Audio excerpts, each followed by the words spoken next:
Guys, don't forget to subscribe and help the channel get to 170,000 subs.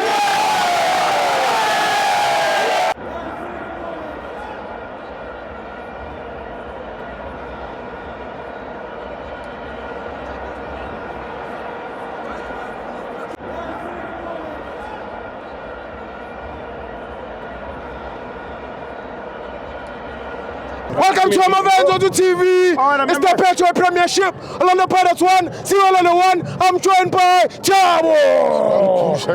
I'm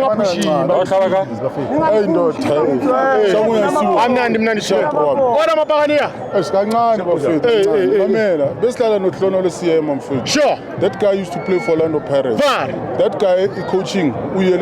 Sure.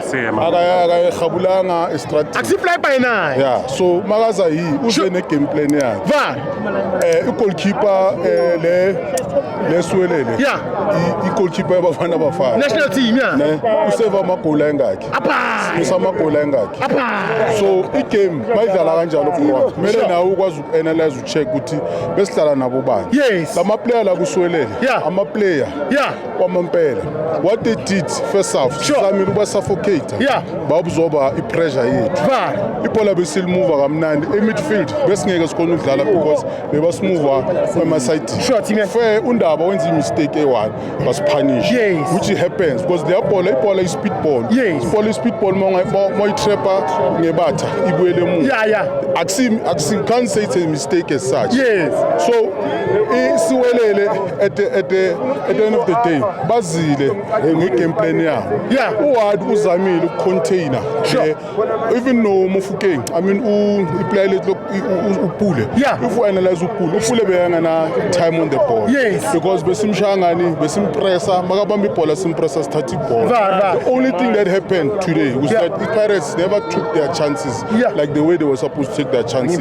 but they were playing proper football I don't know ukuthi abantu bebabukelele people we were playing fit the whole night even ama substitute wethu angenile I don't know what's the reason why coach decide ukuqala ngoletuzana ngondaba I don't know there must be a reason understand but at least ungenile wodwa second half the complexion of game they change hence I'm saying to you uSiema would not come to Orlando see abe walk over simesama goal mhlambe 6 or 7 cala ama player Orlando Pirates akhuthale you understand akhuthale I understand ukuthi umsebenzi wabo lo bawuzamayo baya thina siyawubona you can see what they're doing siyabona backline enzani midfield and I like the combination ka le ayiqhubikisayo ka Clean Makhawula no Tuzana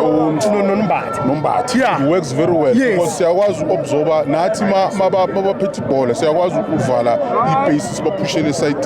so anything that is happening mina today I'm happy 1-1 okay sharp say for me it's not a fair reflection because could have won the game minimum 3-1 but again Ricardo Boss uyabona ukuthi why Hugo Bruce unama player wathandayo ambiza why anama player because uyazi ukuthi abantu la bana something special yiko lo muntu asave amagoli more than 5 goals you understand amabhola bekufana ngabangenile enetini you understand so you can't complain kakhulu mina I don't complain too much I just hope nje laba baseMarawa start nabo mhlambe baba hold le eMarumo Gallants eMarumo Gallants ya struggle ngathi baba hold babe ne 1-1 kube ne miracle nje ba lose 1-0 but it won't happen but hard luck chance asiboneni game elandelayo thank you team man